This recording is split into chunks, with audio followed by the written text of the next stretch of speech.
Las guías de remisión. Siempre los temas tributarios encierran unas discusiones, unas polémicas que al final muchas veces el contribuyente queda en la duda. Hola, le saluda Javier Fernández, contador público colegiado. El día de hoy hablaremos sobre la controversia que existe en las guías de remisión.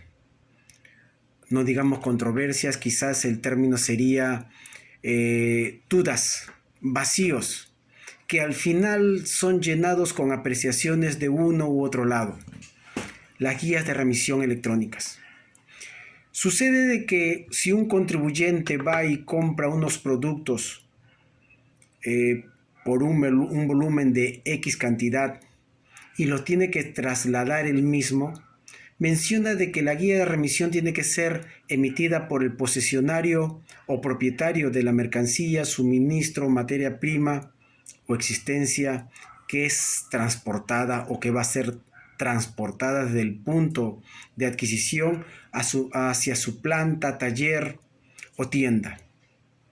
¿Qué sucede si estamos en Gamarra y compramos rollos de tela y los llevamos de la cuadra 1 a la cuadra 10, 15 o 12 de mismo Gamarra y transportamos con un cartillero? Menciona de que la emisión de la guía tiene que ser por el posesionario o propietario, en este caso nosotros mismos. ¿Y qué va a suceder? En la guía de remisión electrónica no permite si es que no hay un medio de transporte. Haciendo las preguntas del caso dice: señor, pero tiene que ser un medio de transporte mecanizado, motorizado, por lo tanto el carretillero no es. ¿Y con qué pruebo el transporte? Si el mismo ente tributario nos pide que demostremos el transporte de la mercancía, del suministro de la materia prima, de la existencia, ¿en qué posición quedamos? Si nos notifican y nos piden la guía de remisión y le decimos que no tenemos, nos van a multar por no tener el medio probatorio del transporte, como sucedió con un contribuyente que vemos, que tenemos que impugnarlo. Sí, vamos a impugnarlo, que vamos a presentar el reclamo, que vamos a presentar el proceso para decir qué pasó.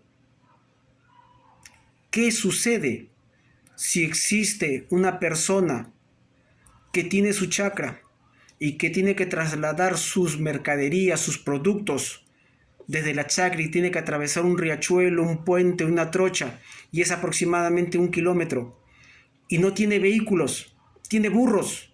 Y eso es lo que sucede en la realidad. Haciendo la pregunta del caso nos dice: pero el burro no es motorizado, por lo tanto no emite guía.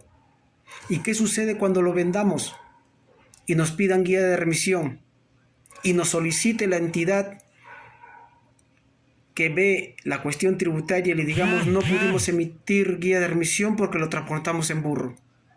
Haciendo nuevamente la consulta nos dicen que tiene que ser un elemento motorizado y el burro no es un elemento motorizado, por lo tanto no hay guía de remisión. Pregunta: ¿cómo probamos el transporte? Son preguntas, son vacíos que quedan perdidos en el espacio. ¿En qué posición queda el contribuyente? Y seguimos las indagaciones. Las normas dicen unas cosas, pero la realidad es otra. Y queda la pregunta latente, puntual y en el espacio: ¿se tienen que modificar las normas tributarias? ¿Se tienen que añadir conceptos adicionales de transportes o cosas parecidas? La idea que persigue la norma legal es que el contribuyente tenga las cosas claras. Si nos dicen que no es necesario porque no es, o no es posible porque el burro no es un elemento que tenga motor, o el carretillero es un elemento que no tiene motor, entonces, ¿cómo probamos el transporte de la mercancía? Queda allí la pregunta y seguiremos indagando e insistiendo sobre una respuesta.